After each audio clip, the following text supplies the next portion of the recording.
নবীরে মোহাব্বত করতে হলে মদিনায় যাওয়া লাগবে না, নবীরে মোহাব্বত করতে হলে মক্কায় যাওয়া লাগবে না।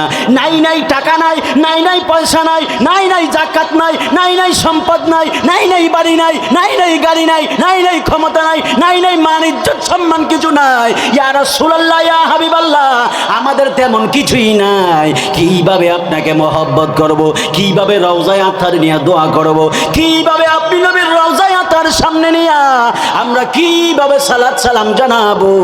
আমার নবী ডাক দিয়া বলে, পাগলা রে, আমি রে নবীরে মহব্বত করতে হলে আমি নবীর রওজায় আসা লাগবে না। যদি তোমার টাকা নাই আইসো না, তোমার সম্পদ নাই আইসো না, বাড়ি নাই আইসো না, গাড়ি নাই আইসো না। কিন্তু উম্মত, যদি আমি নবীর যদি দিদার পেতে চাও উম্মত, তাহলে যেইটা করা লাগবে, আমি নবীরে সব কিছুর চাইতে যদি মহব্বত করো, তাহলে আমি নবী কথা দিলাম, আমি তোমার ভাঙ্গা করে যাইয়া তোমার দিদার দিয়া তোমার কলিজা ঠান্ডা করে দিব। চিৎকার মেরে বলা যাবে কি বাবা সুবহানাল্লাহ? আর জোরে বলেন সুবহানাল্লাহ বলেন।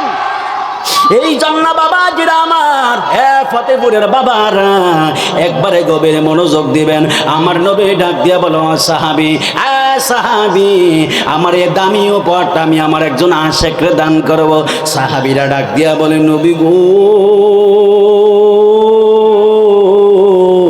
ও মায়ার নবীজি, ইয়া রাসূলুল্লাহ, ইয়া হাবিবাল্লাহ, যেহেতু আমাদের চারজনকে ডাক দিয়েছেন, মনে হয় চারজনের মধ্যে যেই কোনো একজনই বড় আশেক। আরো জোরে বলুন না সুবহানাল্লাহ বলেন। কোন চেয়ারম্যান যদি ডাক দিয়া বলে, আমার তো অনেক সাপোর্টার আছে, চারজনরে ডাক দিয়া বলে এই আইফোন 17 প্রো ম্যাক্স আছে, এইটা আমি আমার একটা পাগলারে দান করব যে আমারে বেশি মহব্বত করে। যদি চারজনরে ডাক দেয়, চারজনের মধ্যে একটা চিন্তা আইব, মনে আমগো চারজনের যে কোনো একজন। কথা বলেন না, ঠিক না? বাড়ি বলেন। সাহাবীরা ডাক দিয়ে বলে, ইয়া রাসূলুল্লাহ, কষ্ট হইব ভাই, আমি কি গজল বেশি গাইছি? একটাও গাইছি এ পর্যন্ত?